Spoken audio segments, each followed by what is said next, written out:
నమస్తే, welcome to meta news. ఇక మ్యాటర్లోకి వస్తే వైఎస్ఆర్ కాంగ్రెస్ పార్టీలో కమ్మ నేతలు పూర్తిగా సైలెంట్ అయ్యారు.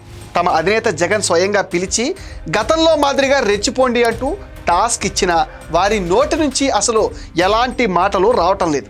2019 నుంచి 24 మధ్య 5 ఏళ్ల పాటు అడ్డు అదుపు లేకుండా రెచ్చిపోవటమే కాకుండా నోటికి ఎంత మాట వస్తే అంత మాట అనేసిన ఆ వైసీపీ కమ్మ లీడర్లు ఇప్పుడు ఎక్కడ అంటూ కార్యకర్తలు అడుగుతున్నారు. అయితే జగన్ మాత్రం తమ ఓటమిని అంగీకరించకుండా ఇంకా జబ్బలు తెరుస్తున్నారు. తన పాలనలో ఎలా అయితే రెచ్చిపోయారో ఇప్పుడు కూడా అలాగే నోటికి పని చెప్పాలని పార్టీలోని కమ్మ లీడర్లను కోరుతున్నారట. గతంలో మాట్లాడినట్టే మాట్లాడితేనే మళ్ళీ సీట్ ఇస్తానంటూ కండిషన్లు కూడా పెడుతున్నారట. వైసీపీ కమ్మ నేతలు మాత్రం నోరు విప్పటం లేదు, తమ నియోజకవర్గాల్లో కూడా కనిపించడం లేదు అంటున్నారు. వైసీపీలో దాదాపు 10 నుంచి 15 మంది వరకు కమ్మ సామాజిక వర్గానికి చెందిన నాయకులు గతంలో ఎమ్మెల్యేలుగా పనిచేశారు. కొందరు నామినేటెడ్ పదవులతో పాటు నియోజకవర్గ ఇన్ఛార్జీలుగా కూడా వ్యవహరించారు. అయితే మైలవరం, గన్నవరం ఎమ్మెల్యేలు వసంత కృష్ణప్రసాద్, యార్లగడ్డ వెంకట్రావు వంటి వారు గత ఎన్నికలకు ముందే వైసీపీ నుంచి బయటకు వచ్చేశారు.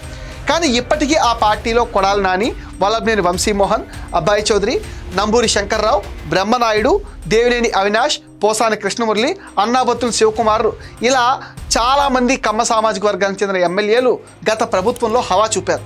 గుడివాడ మాజీ ఎమ్మెల్యే అయిన కొడాలి నాని కొన్నాళ్లు మంత్రిగా పనిచేయటమే కాకుండా వైసీపీలో జగన్ తర్వాత నేనే అన్నంతగా బిల్డప్ ఇచ్చేవారు. ఏపీలో కూటమి అధికారంలోకి వచ్చిన వెంటనే వైసీపీలోని కమ్మ నేతల జాతకాలు తారుమారైపోయాయి అంటున్నారు. ముఖ్యంగా పోసాని కృష్ణమురళి, వల్లభనేని వంశీమోహన్ వంటి వారిని నెలల తరబడి జైల్లో వేయడంతో వైసీపీలో ఉన్న మిగిలిన నేతలకు ఆందోళన కలిగిందని చెప్తున్నారు. కేసులు, అరెస్టులకు భయపడి కొడాలి నాని వంటి నేతలు గుండెపోటుకు గురయ్యారంటే వారు ఎంతలా భయపడ్డారో అర్థమవుతుంది అంటున్నారు. అయితే వంశీ, పోసాని బెయిల్పై విడుదలైన తర్వాత ఎక్కడా కనిపించటం లేదు. పోసాని అయితే మీకు మీ పార్టీకి ఓ దండం రాజా, నాకొద్ది రాజకీయాలంటూ బై చెప్పేశారు. అదే సమయంలో వల్లభనేని వంశీ సైతం రాజకీయాలకు టాటా చెప్పే ఆలోచనకు వచ్చారని అంటున్నారు. కానీ జగన్ మాత్రం నువ్వే కావాలి అన్నట్టు పిలుస్తూ ఉండడంతో ఒకసారి తాడేపల్లి ప్యాలెస్లో కనిపించి వచ్చారు. ఆ తర్వాత అటువైపు తిరిగి చూడలేదు అంటున్నారు. 2014 తర్వాత వైసీపీలో కమ్మ నేతలు ఎక్కువగా చేరారు. టీడీపీలో టికెట్ దక్కించుకోలేని వారిని చేరదీసి జగన్మోహన్ రెడ్డి 2019 ఎన్నికలకు ముందు బాగా ప్రోత్సహించారు. టీడీపీలో అవకాశం దక్కని నేతలను పిలిచి మరీ టికెట్లు ఇచ్చారు. అటువంటి వారంతా 2019 ఎన్నికల్లో వైసీపీ ప్రభంజనంలో గెలిచారు. 5 ఏళ్లు పదవిని ఎంజాయ్ చేశారు. అయితే చాలామంది నేతలు తాము గాల్లో గెలిచామని ఆలోచించకుండా అప్పటి ప్రతిపక్ష నేత, ఈ ప్రస్తుతం ముఖ్యమంత్రి చంద్రబాబు పైన నోటుకొచ్చినట్టుగా మాట్లాడేశారు.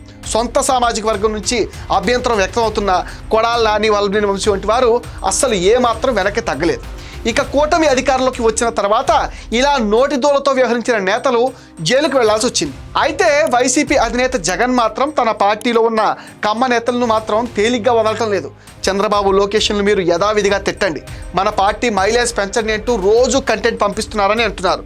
దీంతో బెంబేలెత్తిపోయిన కొడాలి, వల్లభనేనితో పాటు ఇతర నేతలు కూడా తమ మకాం హైదరాబాద్కి మార్చేశారు అంటున్నారు. రోజు నియోజకవర్గంలో తిరగండి అంటూ జగన్ చెప్పిన మాటలను వారెవరూ పట్టించుకోవటం లేదని అంటున్నారు. రాజకీయాలపైన ఆశతో నియోజకవర్గాల్లో తిరగడం వరకు ఓకే, కానీ మళ్ళీ తాడేపల్లి కంటెంట్తో తిట్ల దండకం అందుకోవడం మా వల్ల కాదు అంటూ చెప్పేస్తున్నారట. కానీ జగన్ మాత్రం మీరు రావాల్సిందే, వాళ్ళని తిట్టాల్సిందే అన్నట్టు ఒత్తిడి చేస్తున్నట్టుగా ప్రచారం కూడా జరుగుతుంది. అయితే ఈ విధమైన ఒత్తిడిని చూసి వైసీపీ కమ్మ నేతలు పునరాలోచనలో పడ్డారని అంటున్నారు. జగన్ రెడ్డి ఎప్పుడు మమ్మల్నే తిట్టమంటాం ఎందుకు, పార్టీలో ఉన్న రెడ్డి సామాజిక వర్గం నేతలతో సీఎం, డిప్యూటీ సీఎం తిట్టించొచ్చు కదా అంటూ ఎదురు ప్రశ్నలు వేస్తున్నారట. వంశీ, కొడాలి నాని నుంచి ఇలాంటి ప్రశ్నలు గతంలో వినిపించేవి కావు అంటున్నారు. అయితే కూటమి వచ్చాక జైలు కూడా తిన్న తర్వాత వంశీ అనుభవంతో మిగిలిన వారు కూడా జాగ్రత్త పడ్డారు అంటున్నారు. ఇలా వైసీపీ కమ్మ నేతలు యూటర్న్ తీసుకోవడంతో మాజీ మంత్రి రోజా, విడుదల రజనీ వంటి నేతలు కూడా సైలెంట్ అయిపోయారని అంటున్నారు. మొత్తానికి కూటమి వచ్చాక ఒకప్పుడు వైసీపీ ఫైర్ బ్రాండ్లుగా చెప్పుకున్న వారంతా ఇప్పుడు పత్తా లేకుండా పోయారనే టాక్ అయితే ఎక్కువగా వినిపిస్తుంది. ఇది మెటా న్యూస్ అప్డేట్. ఈ వీడియో పైన మీ విలువైన ఒపీనియన్ని కామెంట్ సెక్షన్లో మెన్షన్ చేయండి. మీరు ఇచ్చే కామెంట్స్తో మరిన్ని ఇంట్రెస్టింగ్ వీడియోస్ మీకు అందిస్తాం. Please support meta news, please subscribe meta news.